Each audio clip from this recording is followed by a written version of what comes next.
রাত ভর emergency, stethoscope হাতে নিয়ে হাসপাতালের করিডোরে ছোটাছুটি। কখনো ওয়ার্ডে সিরিয়াস রোগী, কখনো হঠাৎ কোড ব্লু, মানে রোগীর জীবন সংশয়ের জরুরি অবস্থা।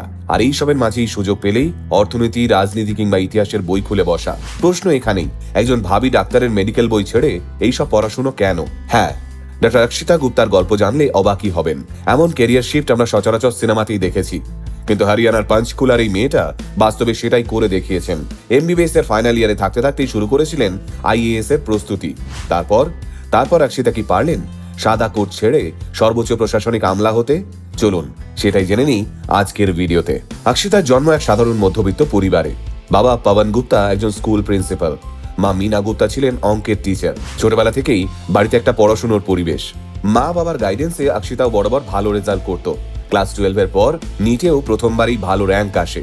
তারপরেই ভর্তি চণ্ডীগড়ের গভর্নমেন্ট মেডিকেল কলেজ অ্যান্ড হসপিটালে। স্বপ্ন একটাই, বড় ডাক্তার হওয়া। সেটা পূরণও হলো। কিন্তু এমবিবিএস এর তৃতীয় বর্ষে এসে একদিন হাসপাতালের ওয়ার্ডে দাঁড়িয়ে তার মনে প্রশ্ন জাগলো, আমি কি শুধু 2-10 জন রোগীর চিকিৎসক হয়েই থাকবো, নাকি আরো বড় পরিসরে মানুষের জন্য কাজ করব? একজন রোগীর জীবন বাঁচানো নিঃসন্দেহে মহৎ কাজ, কিন্তু যদি এমন জায়গায় পৌঁছানো যায় যেখান থেকে একসঙ্গে হাজারো মানুষের জীবনে পরিবর্তন আনা সম্ভব, তাহলে সেই প্রশ্নটাই বদলে দিল তার জীবনের গতিপথ। এমবিবিএস ইন্টার্নশিপ মানে কি সেটা যারা জানেন তারা বোঝেন। 12 থেকে 14 ঘন্টার লম্বা শিফট, সকাল থেকে রাত পর্যন্ত রোগী দেখা, ইমার্জেন্সি সামলানো, কাগজপত্র থেকে রিপোর্ট। সারাদিন পর ক্লান্তিতে শরীর ভেঙে যায়, তবুও ডিউটি শেষে বাড়ি ফিরে বই খুলে বসতেন অক্ষিতা। কখনো হাসপাতালের 20 মিনিটের ব্রেকেও একটা টপিক শেষ করেছেন। কখনো রাত জেগে পড়েছেন পলিটি, হিস্ট্রি ও জিওগ্রাফি। মেডিকেল ব্যাকগ্রাউন্ড থেকে হঠাৎ ইতিহাস, ভূগোল, অর্থনীতি সবই নতুন, কিন্তু তিনি ভয় পাননি। নিজের ভিতরে শক্তিকে চিনেছিলেন। ইউপিএসসির অপশনাল পেপার হিসেবে নিলেন মেডিকেল সায়েন্স। এতে তার খানিকটা সুবিধেও হলো। তার পড়াশোনার কৌশল ছিল পরিষ্কার, ডিসিপ্লিন আর স্মার্ট রিভিশন। 3 ধাপে রিভিশন করতেন অক্ষিতা। প্রথমবার পুরো বিষয়টা বুঝে নেওয়া, দ্বিতীয়বার গুরুত্বপূর্ণ অংশ চিহ্নিত করা, তৃতীয়বারে শুধু হাইলাইটেড অংশ ঝালিয়ে নেওয়া। সময় কম ছিল, তাই কোয়ালিটি স্টাডিতেই জোর দিয়েছিলেন তিনি। প্রিলিমস ক্লিয়ার করার পর মেইনসের আগে 1.5 মাসের ব্রেক নেন মেডিকেল ইন্টার্নশিপ থেকে। সেই সময়টা শুধু প্র্যাকটিস, রিভিশন আর ফোকাসড স্টাডি। ফলাফল ইউপিএসসি সিএসই 2020-তে প্রথম চেষ্টাতেই অল ইন্ডিয়া র্যাঙ্ক 69।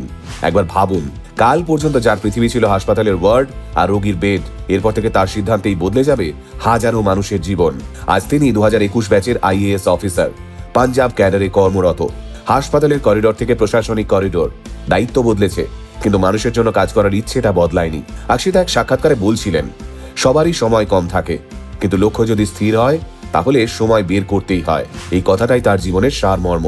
অনেকেই বলেন খুব ব্যস্ততা, তাই এটা করতে পারছি না, ভালো চাকরির জন্য পড়তে পারছি না, বা শরীরের খেয়াল রাখা হচ্ছে না। কিন্তু একজন মেয়ে যে 14 ঘন্টা ডিউটি করার পরেও বই খুলে বসেছিল, সে প্রমাণ করে দিয়েছে ব্যস্ততা আসলে অজুহাত, ইচ্ছে শক্তিটাই আসল শক্তি। এই গল্প শুধু একজন ডাক্তারের আইএএস হওয়ার গল্প নয়, এটা একটা সাহসের গল্প, নিজের কমফর্ট জোন ছেড়ে বড় স্বপ্ন দেখার গল্প। হাসপাতালের করিডোর থেকে সিভিল সার্ভিসের ইন্টারভিউ বোর্ড, এই পথটা সহজ ছিল না। ছিল ক্লান্তি, মানসিক চাপ আর অনিশ্চয়তা, তবুও জেদ ছিল, আমি পারবো, আমাকে পারতেই হবে। ডক্টর অক্ষিতা গুপ্তা আমাদের শেখান, পেশা বদলানো কোনো পাপ নয়, বরং নিজের স্বপ্নকে মেরে ফেলা পাপ। এমন রিয়েল লাইফ হিরোদের গল্পই মনে করিয়ে দেয়, অসম্ভব বলে কিছু নেই। যদি সত্যিই মন চায় তাহলে সব সম্ভব। গোটা আল্টিমেট টিমের পক্ষ থেকে আপনাকে স্যালিউট, আইএএস অক্ষিতা গুপ্তা। আপনি ভালো থাকবেন।